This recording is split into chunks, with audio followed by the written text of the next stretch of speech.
හෝමෝන වලින් තමයි වැඩ ගන්නෙ. දැන් ඔය මල් හට ගැනීම ප්‍රේරණය කරන එක කොහොමත් මේ ඉතලියන්ට අයිති එකක්. එනිසා මල් වගා කරන කට්ටිය එහෙම මේ හෝමෝන ආශ්‍රිතව එක එක වැඩ දානවා. දැන් චූටි ගස්වල ගෙඩි හැදිලා නේද? හැබැයි අපි ඒක ගෙදර ගෙනල්ලා හැදුවට පස්සේ අපිට අවුරුදු 60 70 වෙනකන් එක ගෙඩියක්වත් නැහැ ගහේ.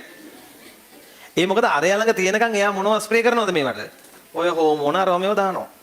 තේරුණාද? ඒතකොට ඒ වගේ සෑහෙන ගෙඩි ඔය කියන්නේ චූටි ගස්වල මල් හැදෙන්නේ. අපි ගෙවල් වලට ගෙනාම මේ සත්තුවක් ගෙනියන්නේ. දැන් ඔයාලා දන්නවද මේ ඔය වගේ හෝමෝන් ගහලා මල් පරණොයි තියාගන්න පුළුවන්. දැන් ෆ්ලෝරා කරන කට්ටිය මල් ශාලා. මල් ශාලාව කියවම මිනි පෙට්ටිනේ අපිට මතක් වෙන්නේ. මල් ශාලාව කියන්නේ දෙකටම හරිද? කසාදයටත් මරණයටත් මල් අවශ්‍ය වෙන ඒවා තියෙන්නේ. අන්න ඒවට උදව් කරනවා. ඉතින් මල් ශාලාවකින් මේ වෙඩින් එක කරා කියනකොට නිකන් අවුලක් නේ එතන. ඒ නිසා ඉතින් මොනවුණත් ඇත්තටම කොහෙද වෙඩින් එක? ජයරත්න මල් ශාලාවේ. එන්නේ නෑනේ මිනිස්සු. අර එකම දේ අර ඒකට වෙනම ෆ්ලෝරා වෙනම හදලා තියෙනවා. දැන් ලංකාවේ තියෙනවා වෙනම නම්. අර මේ ප්‍රිය සම්භාෂණ. ඊළඟට දැන් ඔය අර පොලිටිකල් ස්ටේජ් වල ඉස්කෝලේ මොනවා හරි තියෙද්දි අර ස්ටේජ් එක සරසන මල් జాතියක් තියෙනවා ලස්සන ඒවා జాතියක් දැකලා තියෙනවා. ඕකිඩ් වගේ හැබැයි ඊට වඩා ලස්සනයි. ඒකෙම කොළ జాතියකුත් තියෙනවා එහෙම. ලිලි මල් දැකලා තියෙනවද? ලිලි මිනි මල් නෙමෙයි මිනි මල් ලිලි මල් ලිලි මෙහි හැදෙනවද? මම දන්න තරමින් නැහැ. ඔය අරණායක පැත්තට අරණායකත් නෙමෙයි බුලත් කෝපිටිය වගේ පැත්තකට වෙන්න නම් හැදෙයි. හැබැයි මම ඒක දැකලා නැහැ. මේ ලිලි මල් නිකන් මඩ ගොහරු වල හැදෙනවා නුවරඑළිය. ඒ අතින් ළමයි නුවරඑළිය කියන්නේ නම් ඒක වෙනම ලෝකයක් ඈ. නිකන් මේ තියෙන වනවදුළු තියෙන්නේ. ඒ වගේ තනකොළ ගානට හැදිලා නේ. ලෑන්ඩ්ස්කේප් කරා වගේ. ඔය අඹේවල පැත්තෙන් නිකන් යන්නකෝ. කිසිම ඒ දැන් ඔය අඹේවල එහෙම ඒක නම් හරක් හරි ඉන්නවා වගේ ඒකනේ කකා යන. හැබැයි ඒ පාරේ තියෙන අනිත් මේ කැලේ ලස්සනට මේ තනකොළ හැදිලා. ලිලි ගස් තැන් වල. ඊළඟට මේ ලස්සන මල් ගස්. ඒ අර මම අර කියපු මල් වල නම තමයි ඇස්ටමේරියා. ඒවට කියන්නේ ඇස්ටමේරියා. මහා පරිමාණයෙන් අපේ රටේ වගා කරනවා. හරි? ඔය එක එක රටවල තව තියෙනවනේ පොපි මල්, තව එකක් තියෙනවා අර ටියුලිප්. අම්මා ටියුලිප් දැකලා තියෙනවද? ඔයාලා ජීවිතේ කවදා හරි ටියුලිප් මේ වගා කරන මේකට යන්න. හරි? මම ගිහිනුත් නෑ. මමත් යන්න ඕන. මමත් මේ යන්න ඕන. කවදා හරි. මැරෙන්න කලින් දැක ගන්න ඕන ඒකක්. ඔව් ඒක නම් මාරම. ඒ ටියුලිප් වගා කරන රටවල් වල අපේ රටේ වගේ නෙමෙයි ළමයි පිට රටවල ගොවි පොළවල් කියන්නේ හෙක්ටයාර 1000 2000 එහෙම තියෙන්නේ. ඒක ඇතුලේ වෙනම ට්‍රැක්ටර් වලින් යන්නේ අරක මේක old McDonald's had a farm ඊයි යෝගා. දැන් අපේ ෆාම් මේ පොඩි ඒවානේ. එහෙනම් මතක තියාගන්න ඕන ඔය කතන්දරේ. එතකොට මේ මල් වගා කරු අරගොල්ලෝ මේගොල්ලෝ ගොඩ මේ හෝමෝන වලින් වැඩ ගන්නවා. ඒගොල්ලන්ගේ වගා කටයුතු පවත්වා ගන්න ඊට අමතරව දාස්පෙතිය මල් එහෙම වල දැකලා තියෙනවද? ඉන්දියාවේ දාස්පෙතියවට ලොකු ඉල්ලුමක් තියෙනවා. ඉන්දියාවේ ඇයි ඒගොල්ලෝ මල් වලම නින්නේ ඉතින්. පිච්ච මල් ඔළුවේ ගහනවා මල් ඔළුවේ යතේ උරහිසේ කටේ හැමතැනම මල්. රත්තරනුත් එහෙමනේ ලෝකේ වැඩිපුරම රත්තරන් භාවිතා කරන මිනිස්සු ඉන්නේ කොහෙද? ඉන්දියාවේ. ඉන්දියා මනමාලියක් කෙනෙකුට නිකන් ගෙජ්ජිගුණේ කෙනා වගේ දැනෙන්නේ. චචල බලන් චකල බලන් ගා. මල් මනමාලිය හඳුනා ගත්තේ. රැට එන එක එක වැටෙනවා. චං චං චින්. අන්න තැල්ල වැටුණා. චං. කරාව. කොහොම හරි එනං ඔන්න මතක තියාගන්න.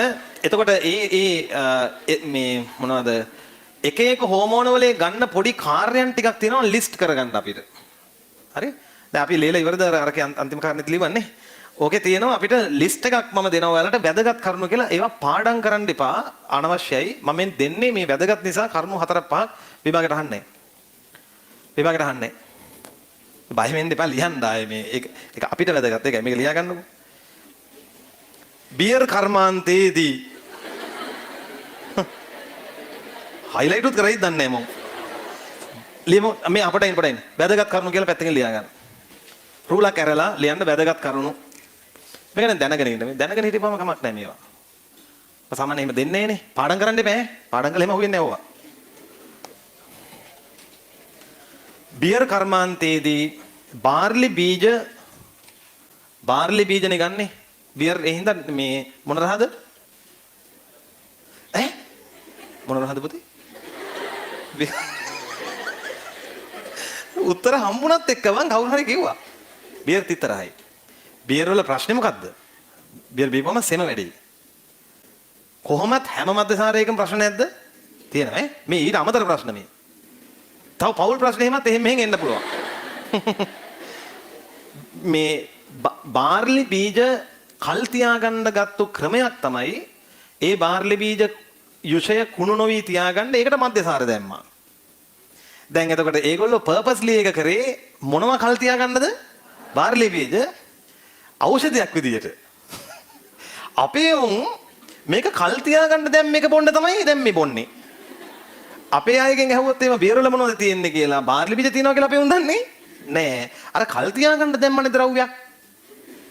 ඒක අපේ අයට වැදගත්. ඒතර බියර් එක ගහලත් හතර ගාතෙන් එන අය ඉන්නවා. එහෙම තියෙනවා ඈ. ඔය බියර් වල ලොකු පෙන ගොඩක් එහෙම එනවා. ඊළඟට අධිකව මහත් වෙන්න ගන්නවා බියර් බීපුවාම. කෙප්‍රියොන් එක පොලිමේදී දන්නේ යාද? බියර් බිව්වත් පස්වෙනි සිල්පදේ කැඩෙනවා ඈ. බාර්ලි බීජ චේතනාව ඒක. චේතනාව. බියර් බොන එකක් ඉතින් කියන්නේ නෑනේ මම මේ බාර්ලි බීජ බොන්නේ කියලා. චේතනාව තියෙන්නේ අරක. හරි. ඒතර මත්වීමේ චේතනාවකින් මොනවා බිව්වත් මොනවා කෑවත් අර තමයි ගැටලුව එන්නේ. හරි. ඉතින් මත්වීමේ චේතනාවකින් අපි සාමාන්‍යයෙන් ලී කොටයක් දර කොටයක් වගේ කන්නේ නෑනේ. මත්වීමේ චේතනාවකින් නේද? දැන් මේ ෆෑන් එකක් හිමලව කන්න හිතෙන්නේ නෑනේ. මත්වීමේ චේතනාවකින්. පිස්සුවක් වෙන්නේ බෑ ඒක. Tamanට තේරෙන්න දැන් ඔය නැත්තම් මේ සීනි බෝතලේ මොනවද තියෙන්නේ? බොහොම හොඳයි. බොහොම හොඳයි. අපි නොදන්න කාරණයක් මතු කරලා දුන්නාට සීනි බෝතලේ සීනි තියනවා කියලායි ළමයි ඔය සීනි බෝතලේට යීස්ට් එහෙම වැටිලා ඕකෙන් නිපදවනවා නිර්වාණය සුසනේ මොනවද මද්යසාර සමහර ගෙවල් වල සීනි බෝතලේ ඇරියාම කසිප භාගයක් ඇරියා වගේ